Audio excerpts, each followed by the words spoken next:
మహాగణపతిం మనసా స్మరామి మహాగణపతిం మనసా స్మరామి. TR creations family అందరికీ నా హృదయపూర్వక ధన్యవాదాలు. అలాగే మన ఫ్యామిలీ అందరికీ కూడా గురు పౌర్ణమి శుభాకాంక్షలు.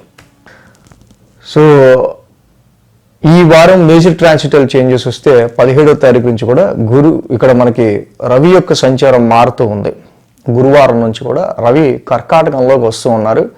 గురు మూడవి కూడా కంప్లీట్ అయిపోతుంది ఈ వారం. అలాగే వృషభంలో శుక్రుడు, మిథునంలో గురుడు, కర్కాటకంలో బుధ రవుల యొక్క సంచారం, సింహంలో కుజకేతువులు, కుంభరాశిలో రాహువు, మీనరాశిలో శని, ఈ విధంగా సంచారం ఉన్నాయి. మిగతా గ్రహాలన్నీ కూడా చంద్రుని యొక్క గమనం కూడా మకర, కుంభ, మీన, మేష రాశుల మీదుగా ఈ వారం చంద్రుని యొక్క గమనం ఉంది.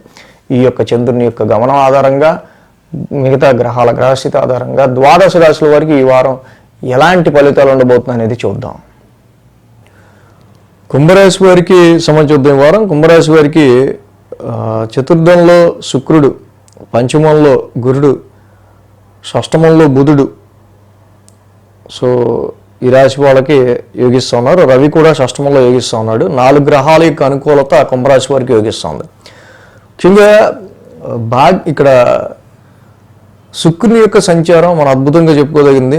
కుంభరాశికి ఆయన వెరీ డీప్ ఫ్రెండ్ యాక్చువల్గా ఈ రాశి వాళ్ళకి సంబంధించి. సో అలాంటి మంచి ఫ్రెండ్ ఆయన ఒక ఓన్ హౌస్లో ఉండటం చాలా వరకు ఇక్కడ మనకి మంచి ప్లస్ పాయింట్గా కనిపిస్తూ ఉంది.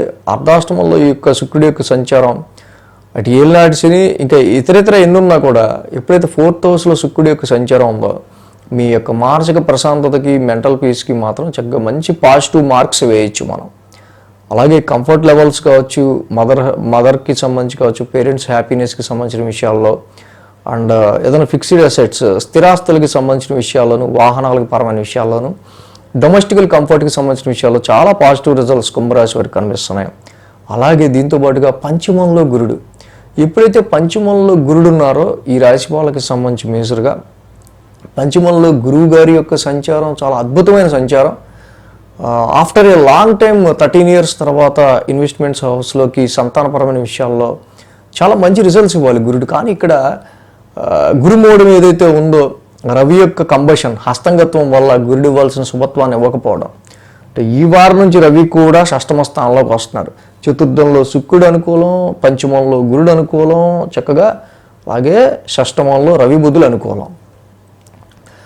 ఈ విధంగా 12, 1, 2, 3 స్థానాల మీదుగా చంద్రుని యొక్క సంచారం ఈ వారం మనకి కనిపిస్తుంది. కాబట్టి సోమ, మంగళ, శుక్ర, శని 4 రోజులు కూడా ఈ రాశి వారికి అనుకూలంగా ఉంది. 1000 స్థానం నుంచి చంద్రుని యొక్క సంచారం ఉంది రాశి వాళ్ళకి సంబంధించి మేజర్గా.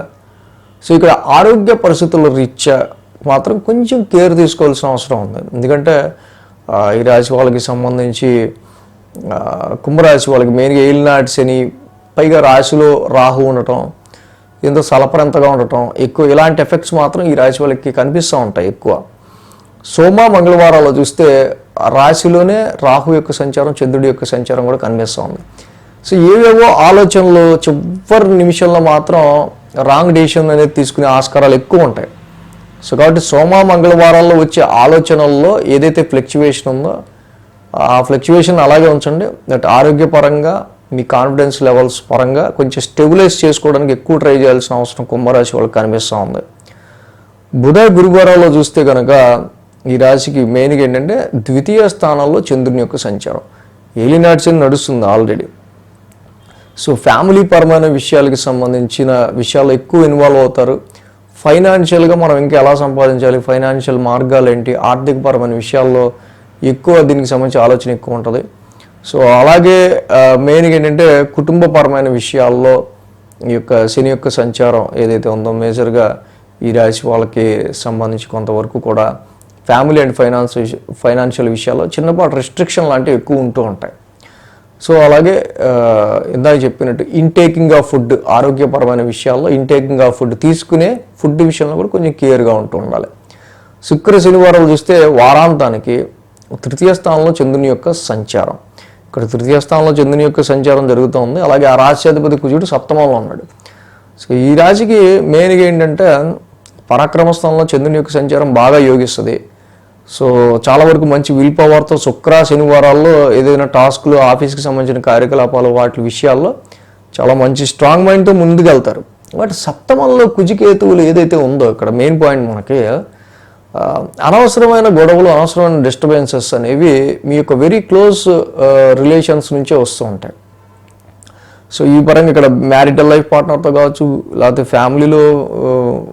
ఫ్యామిలీ అంటే అత్తగారు, మామగారు అండ్ ఇతరత్ర అందరూ ఉంటూ ఉంటారు. సో ఫ్యామిలీ పరంగా కావచ్చు, క్లోజ్ ఫ్రెండ్స్లో కావచ్చు, ఫ్రెండ్స్ రీత్యా కావచ్చు, చదువుకునే పిల్లలు అయితే వాళ్ళ ఫ్రెండ్స్ రీత్యా కావచ్చు, లేదా బిజినెస్ అయితే బిజినెస్ పార్ట్నర్ రీత్యా, ఆఫీస్లో అయితే మనం వర్క్ చేసే కొలిగ్ ఈ మధ్య ఎక్స్ట్రాలు చేస్తున్నాడు వీడు అని ఊరికి అప్పటిదాకా బాగున్న వాళ్ళు కూడా అనవసరంగా ఒక్కసారిగా ఇద్దరు కోపం ప్రదర్శించుకుని మాట్లాడుకుంటూ ఉండడం. సో ఇలాంటిది బిజినెస్కి ఇంపాక్ట్ అవుతుంది.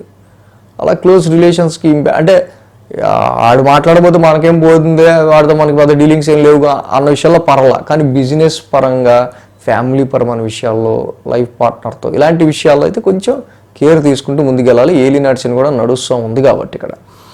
సో అలాగే కుంభరాశి వాళ్ళకి మెయిన్ మనం చూసినట్టయితే కనుక ఇక్కడ ద్వితీయ స్థానంలో శని యొక్క సంచారం, ద్వితీయ స్థానంలో శని సంచారం. సో ఇది ఏలినాటి శని ఎఫెక్ట్ మనకు కనిపిస్తుంది కాబట్టి ప్రతి శనివారం శనికి తైలాభిషేకం చేసుకుంటే వెళ్ళటం.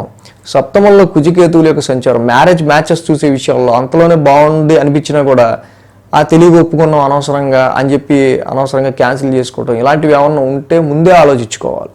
కుజికేతువుల యొక్క సప్తమ స్థాన సంచారం అంత అనుకూలం కాదు కాబట్టి ఇక్కడ సుబ్రహ్మణ్య స్వామి ఆరాధన చేసుకోవడం, సుబ్రహ్మణ్య స్వామి కొలవడం చాలా మంచిది. ఈ రాశి వాళ్ళకి ప్రతి శనివారం శనికి తైలాభిషేకం చేసుకోవడం కూడా. అలాగే జూలై 10వ తారీఖు గురు పౌర్ణమి, ఏదైతే గురు బ్రహ్మ, గురు విష్ణు, గురుదేవో మహేశ్వర, గురు సాక్షాత్ పరబ్రహ్మ తస్మై శ్రీ గురవే నమః. గురువునే మనం బ్రహ్మ, విష్ణు, మహేశ్వరుల రూపంగా చూసుకుంటూ ఉంటాం. మనకి అజ్ఞానం కమ్ముకున్నప్పుడు జ్ఞానం వైపు నడిపించేవాడే గురువు. అలాగే మనకి చాలా అవసరం అనిపించినప్పుడు ఈ ఛానల్ చూస్తా గైడెన్స్ పొంది ఎంతో కొంత మంచి జరిగిన వాళ్ళు సరే మీకు గురుదక్షిణ ఎలా సమర్పించవచ్చు అని అడుగుతుంటారు కామెంట్లు. మనం ఎప్పుడు స్పందించలేదు.